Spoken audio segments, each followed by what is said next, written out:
అభివృద్ధి చెందలేదు. ఇప్పుడు సిఆర్టీఏ భవనంలోనే కాదు అభివృద్ధి చెందలేదంటే ఎవరిది లోపం? అయ్యప్ప గారు గత 5 ఏళ్ల పాటు రాజధాని వైపు కన్నెత్తి చూడని ముఖ్యమంత్రిదా లేదా ఎవరిది? అది కూడా చెప్పండి. మీరు రాజధానిలో ఒక ఇటుకు కూడా పేర్చలేదు కదా. పేర్చినట్టయితే కదా అభివృద్ధి చెందేది. అభివృద్ధి చెందితేనే కదా వాళ్ళు ప్లాట్లు ఇస్తే ఆ ప్లాట్లు రేటు పెరిగేది అట్లీస్ట్. ఇక్కడ నేను ఇంకో అంశం చెప్తానండి. ఆయన రాజధానిలో కట్టినటువంటి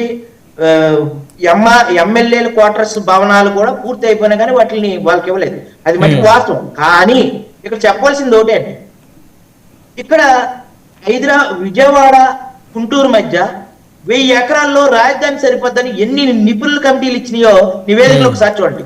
మన విజయవాడ ఏదైతే రైల్వే స్టేషన్ ఉందో కేవలం 15 నుంచి 16 ఎకరాల్లో ఉంటుంది, కంపార్ట్మెంట్స్ అన్నిటితో కలిపి. మరి ఇవాళ 250 ఎకరాలు 300 ఎకరాలు చెప్తారు. మన గన్నవరం ఎయిర్పోర్ట్ ఉంది, మళ్ళీ అక్కడ ఎయిర్పోర్ట్ ఎందుకు కడుతున్నారు అంటే ఎందుకు కడుతున్నారు అంటే ఏ ఉద్దేశంతో నేను అడుగుతున్నాను. నాకైతే నేను చదువుకున్న చదువులకి నాకైతే అర్థం కాలే.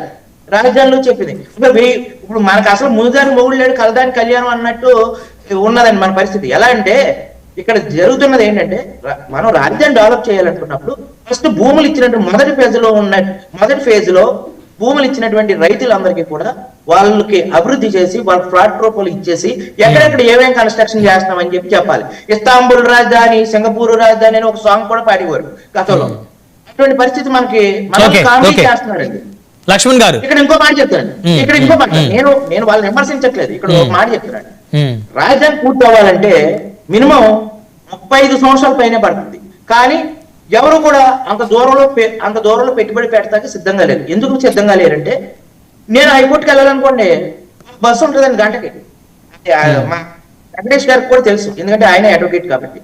తర్వాత అక్కడ భోజనం చేద్దామంటే ఎవరో తెచ్చుకుని అమ్ముకునే పరిస్థితి అండి. ఎక్కడ భోజనాలు దొరకండి. ఏదైనా ఉందంటే ఒక రూమ్ లేదు. మా అడ్వకేట్ పరిస్థితి చూస్తే జీర్ణావస్థ స్థితిలో ఉంటదండి. ఎక్కడో అడవుల్లోకి వెళ్ళి మారుమూర కనీసం అక్కడ లిఫ్ట్ అడుగుదామంటే ఒకరు కూడా రాడండి. అవును, హైకోర్టు నేను చాలా సార్లు వచ్చాను. ఏపీ హైకోర్టు కొంచెం లోపలికి ఉంటున్న మాట వాస్తవమే.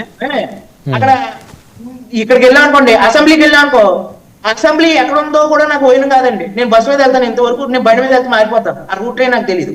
అంటే అన్ని గ్రామాల్లో అంత దూరంలో పెట్టవలసిన అవసరం ఏమొచ్చింది అంటే దగ్గరగా మనకి 7000 ఎకరాలు ఉంది, ఇక్కడ పెట్టుకోవచ్చు కదా. ఎందుకు ఇంతమంది రైతులు ఇచ్చినట్టు భూములు మనం డెవలప్ చేయడానికి మన దగ్గర ఫండ్స్ లేనప్పుడు తక్కువ భూములోనే ఎక్కువ అభివృద్ధి చేసి తర్వాత స్లోగా విస్తరించవచ్చు కదా. మొదటి ఫేజ్ లోనే డెవలప్మెంట్ చేయకుండా మళ్ళీ భూ సమీకరణ అనేది పవన్ కళ్యాణ్ గారు కూడా వ్యతిరేకించారా లేదా?